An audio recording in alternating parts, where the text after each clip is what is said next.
I stood in the corner of my parents' Savannah estate, holding a glass of sparkling cider that had gone warm in my hand.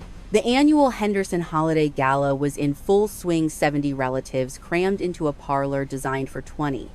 The smell of roasted duck and ginger mingled with expensive perfume and judgment. My mother, Jennifer, caught my eye and smiled, a smile as bright and sharp as a scalpel.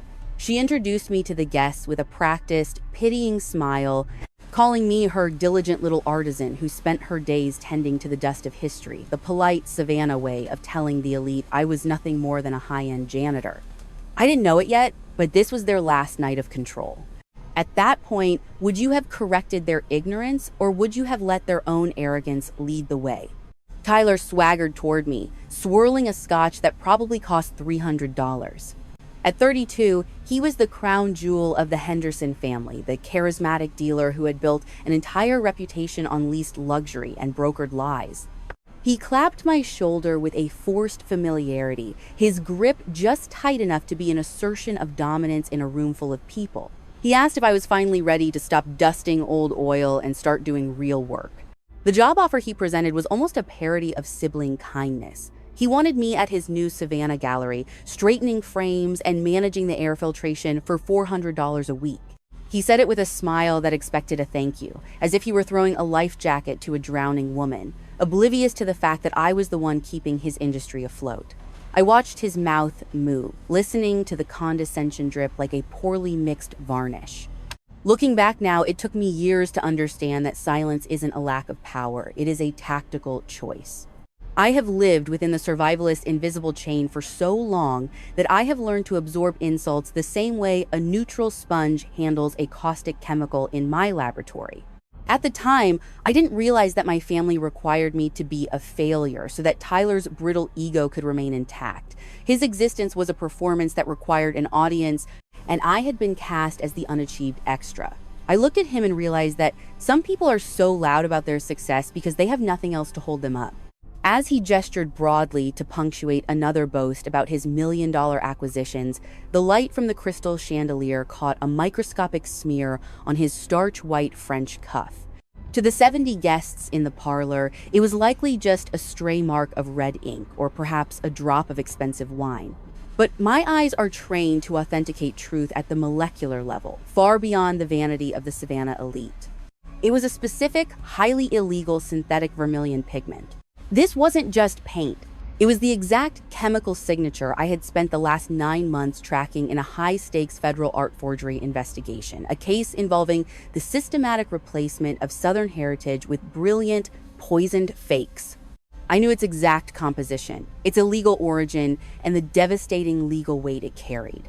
My brother wasn't just a pretentious art dealer mocking my invisible doctorate. He was standing right in the middle of my crime scene, unaware that the sister he treated like a servant was about to deconstruct his entire life. I could still smell the ozone from the lab. It was a cold, sharp scent that had etched itself into my memory, a sterile sanctuary that felt more like home than this drafty estate ever could. While Tyler held court in the center of the parlor, my mind drifted back to the windowless, climate-controlled laboratory where I spent my days, the National Art Conservation Lab. There, under the low hum of the mass spectrometer, success isn't measured by a handshake or a commission. It is verified by the undeniable math of chemical signatures. If I'm being honest, I had given up on explaining my work to my parents 4 years ago. It took me years to understand that some forms of status stay invisible until you stop cooperating with the narrative of your own failure. My family authenticated wealth by sight, the crispness of a linen suit, the prestige of a zip code. To them, I was a background character in Tyler's rise, a technician who scrubbed the grime of centuries off things that actually mattered. They were incapable of perceiving a career built on federal authority and the protection of national heritage. True mastery never requires an audience, but ignorance always demands a stage. I stood there, watching the candlelight dance across the walls, feeling the physical weight of my federal credentials tucked into the lining of my evening bag.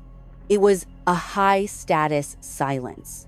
Every time Aunt Sarah asked if I enjoyed cleaning those old frames, or my mother suggested I take a night class in marketing to help Tyler, I felt the clinical distance of a doctor watching a patient describe symptoms they don't yet understand. I'd been the silent investor in their version of family footing, the emotional bill, while they leveraged my silence to maintain their pride. Reflecting on it today, I realized they didn't want to understand my success because it would have required them to admit they had misread the entire map. I took a slow sip of my cider, watching Tyler laugh. He was so busy performing the role of the mogul that he didn't realize he was currently wearing evidence of a felony on his right hand.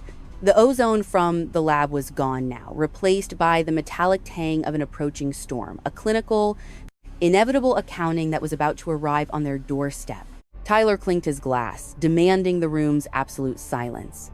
The guests hushed, leaning in with a hungry anticipation of those who confuse price tags with cultural significance. My father, Michael, stood beside him, his chest puffed out with a borrowed pride that he had funded through 4 decades of grueling sacrifice. Tyler pulled back a heavy velvet cloth to reveal Lumiere de Sud, a canvas he claimed was a lost masterpiece from the 17th century. He whispered the valuation like a sacred prayer, $120 million. The parlor erupted in a chorus of admiration, but I remained perfectly still. To my family, it was a golden legacy. To my trained eyes, it was an anatomical disaster. The brushstrokes were too fluid, lacking the deliberate, labored resistance found in authentic 17th century oils. Even from 6 feet away, the luminescence of the highlights was anachronistic, the unmistakable, flat glow of modern zinc white, a pigment that simply didn't exist when this work was supposedly birthed. Looking back now, I realize that some forms of status are just high-definition lies that people tell themselves to feel important. My father clapped Tyler on the back, his face flushed with a dangerous mix of arrogance and relief. For years, he had been the primary investor in Tyler's vision, funneling the equity of this estate into these brokered deals. He didn't see the forgery. He saw a redemption arc, a final confirmation that his favoritism hadn't been in vain. My brother caught my gaze, his smirk dripping with a victory he hadn't yet earned. He told the guests that I was the only person he'd trust to keep the dust off the frame, suggesting I might finally find a useful purpose for my restorer's kit. I felt the clinical detachment of a lead investigator watching a suspect sign a confession. I wasn't just his overlooked sister anymore. I was the forensic wall he was about to hit at 100 miles per hour. This wasn't a family heirloom. It was a $120 million federal indictment. Just as my mother began to toast our extraordinary family heritage, the pager in my bag began a sharp, rhythmic vibration. I didn't need to check the screen to recognize the pattern. It was a code black, the highest level of federal art crime alert, reserved for national security threats involving high-value cultural assets. The Department of Justice had finally synchronized the digital tracking of the synthetic vermilion I'd identified earlier. The source of the forgery wasn't in some distant cellar. It was currently hanging on the wall of my parents' parlor. While the room cheered, I stepped into the shadows to coordinate the end of my brother's career. I stepped into the dim, mahogany-paneled library, the door clicking shut behind me. The code black on my pager was a high-frequency scream in the sudden silence. I dialed the encrypted line for Agent Morrison immediately. "Chief Beatrice," he answered, his voice a low, mechanical hum. I rattled off the coordinates of the Savannah estate and the chemical confirmation of the synthetic vermilion. But then came the friction, the administrative drag of the American legal machine. The United States Attorney's Office wanted to wait. They wanted to watch the money leave the buyer's account and enter the Henderson name before they made a move. To them, the wire transfer was the final, irrefutable signature of wire fraud. They were hunting for a maximum conviction. I was trying to prevent a total family bankruptcy. Truth be told, the federal system rarely accounts for the emotional currency of the people it is meant to protect. I knew that if that $1.2 million commitment fee and the subsequent millions cleared the wire, my parents' pension fund would be frozen as proceeds of a crime. Tyler had deceptively listed them as managing partners on his corporate filings, effectively making their retirement accounts collateral for his federal fraud. Tyler had used their accounts as the primary clearinghouse for his acquisition. He had treated their 40 years of labor like a line of credit he never intended to pay back. "We need to move now, Morrison," I said, my voice as cold as the lab air. The buyer is already reaching for his fountain pen. Looking back now, I realize that justice isn't a race. It is a slow-drying varnish. You cannot rush the process, but you can certainly control the application. The wire transfer for the deposit was scheduled for midnight. If we didn't move now, the money would disappear into offshore accounts beyond our reach. And the physical evidence, the forgery itself, could be destroyed the moment Tyler felt the heat. I told Morrison that if he did not secure the perimeter within the next 5 minutes, I would perform a field seizure of the asset myself, under federal director's authority. I reminded him that my dual role as lab director and sworn special consultant to the FBI's art crime team gave me the legal standing to seize the canvas before the transaction was finalized. It was a bluff of sorts, a procedural gamble, but I was the only person in the city who could legally verify that the painting was a national security hazard, a piece of stolen heritage manufactured with banned substances. 3 minutes, Chief, he finally conceded. I hung up and leaned against the desk, counting the seconds in my head. At the time, I did not realize how much of a toll the silence was taking on me. I had spent 6 years being the invisible daughter while my brother built a castle out of thin air. I was the only person who understood the true balance sheet of this family, a ledger where Tyler was deeply in the red, and I was the one holding the power of a federal warrant. The sound of heavy tires crushing the gravel in the driveway began to hum through the floorboards. The parlor doors swung open with a heavy thud. 10 agents in tactical gear entered the room before the buyer could press his fountain pen to the contract. My mother's glass of champagne shattered against the hardwood floor, a sharp, crystal punctuation to the sudden silence. Tyler's face went from an arrogant flush to a sickly, gray pallor in 3 seconds. He stepped forward, his hands trembling as he tried to mask his panic with his usual bluster, demanding to know why private business was being interrupted by federal authorities. When Agent Morrison didn't respond, Tyler turned to me, his eyes wide and desperate, and pointed a shaking finger. He shouted that I was the one who had authenticated the piece, that I was the expert who had cleared the sale, attempting to turn his scapegoat into his shield. Agent Morrison didn't even look at him. He walked past the $120 million forgery and the trembling mogul and stopped directly in front of me. He adjusted his lapel and offered a stiff, respectful nod. "Director Beatrice," he said, his voice carrying through the parlor like a gavel. "The perimeter is secure, and the lab team is waiting for your signature on the seizure logs." My father gasped, a dry, rattling sound that seemed to age him 10 years. The picture cleaner narrative they had used to keep me small for 6 years didn't just crack, it disintegrated. Looking back now, I realized this was the moment the illusion of power finally met the weight of reality. Tyler had spent his life cultivating the power illusion of the empty wallet, a house of cards built on borrowed prestige and the desperate need to have status. He confused the luxury of his lifestyle with the value of his character. But in the art world, as in life, an authentic original doesn't need to shout to prove its worth. It simply is. Tyler's position was a shell, a subscription to a class he couldn't afford. While my authority was an internal asset, they were too blind to evaluate. I felt a cold, clinical sense of closure as I watched the agents begin to drape the masterpiece in federal evidence plastic. My mother reached for my arm, her voice a shaky whisper, asking what was happening to her son. I stepped back, maintaining the precise distance of a forensic analysis. "I'm not your daughter right now, Mom," I said quietly. "I'm the youngest lead director in the history of the National Art Conservation Lab, and your son is the primary suspect in a 5-year federal forgery ring." The look on my brother's face was a masterpiece of narcissistic injury the moment he realized that his favorite victim was the only person in the room whose forensic certification would trigger his arrest warrant. The metallic snap of handcuffs silenced the holiday music. Tyler was led out of the parlor, his head bowed, the fake bravado having dissolved into a puddle of terrified sweat. My parents stood in the center of the room, looking like statues in a museum of their own failures. Michael finally found his voice a ragged, thin sound that didn't belong in a house of this caliber.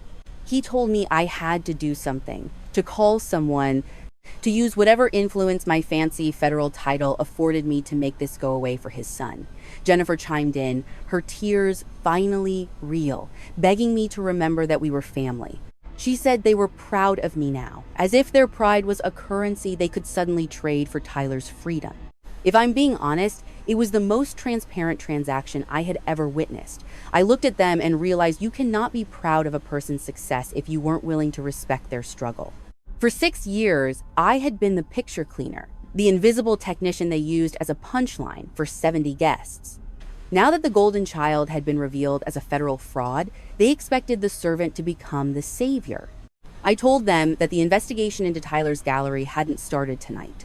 I informed them, with the clinical precision of a lab report, that I was the one who had authored the forensic affidavit that launched the investigation 6 months ago. I hadn't just watched them underestimate me, I had used their underestimation as a shield to build a case that was now ironclad. My mother's mouth opened, but no sound came out, a perfect visual representation of the power illusion of the empty wallet. They had invested their entire identity into Tyler's performance, using their retirement funds to guarantee his brokered lies. Now, with the seizure of the gallery and the freezing of his assets, they were facing a reality where their Savannah estate was just another piece of collateral for a $120 million fraud. Looking back now, I see that justice isn't always about the punishment. It's about the accounting.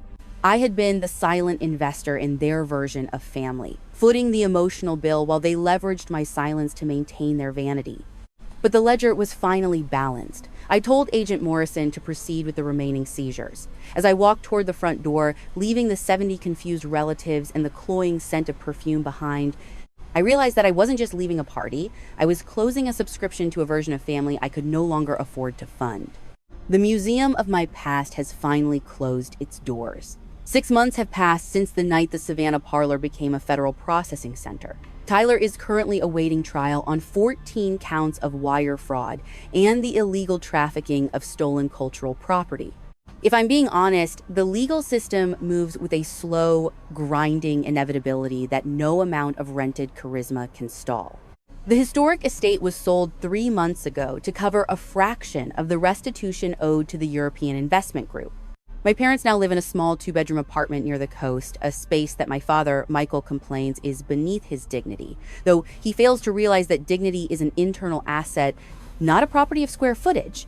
Looking back now, I realize that our family was never a collective. It was a collection, a group of individuals curated by my parents to showcase their own perceived status.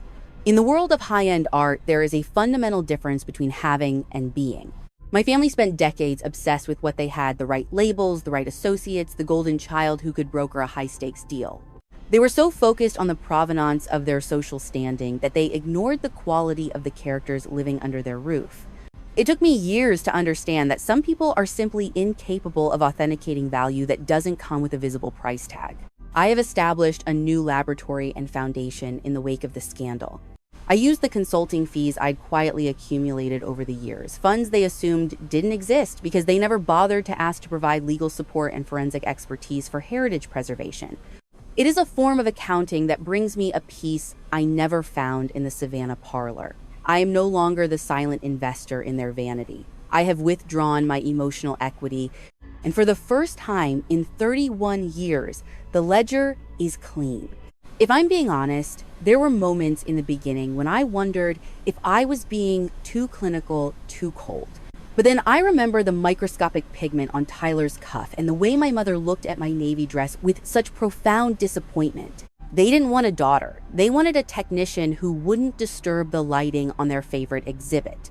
They viewed my academic and professional success as a threat to the hierarchy they needed to feel secure. It took me years to understand that you cannot negotiate with people who require your failure to feel successful. To those of you who are listening, those who have spent your lives being treated like a footnote in someone else's highlight reel, this is for you. I know the weight of the invisible chain. I know what it feels like to hold your breath in rooms full of expensive perfume and judgment, waiting for a seat at a table that was never intended for you. But here is the truth that my family learned too late. Your value is an inherent quality.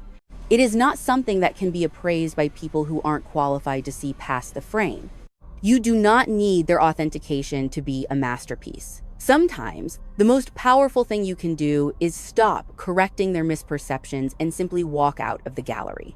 Let them keep their power illusion of the empty wallet. Let them believe whatever makes them feel comfortable while you go and build a life that is technically, legally, and emotionally your own. True revenge isn't the raid. It is the quiet, high-status life you live afterward, where their opinion is no longer a factor in your internal math. I stand in my new lab today, the smell of linseed oil and salt air coming through the open window. There is no ozone here, only the steady rhythm of real work. I am Beatrice, not the picture cleaner, not the disappointment, but the woman who saw through the forgery and had the courage to verify the truth. I have found my own family now, people who value the brushstrokes of my character rather than the labels on my lab coat. And that, in the end, is the only masterpiece that matters.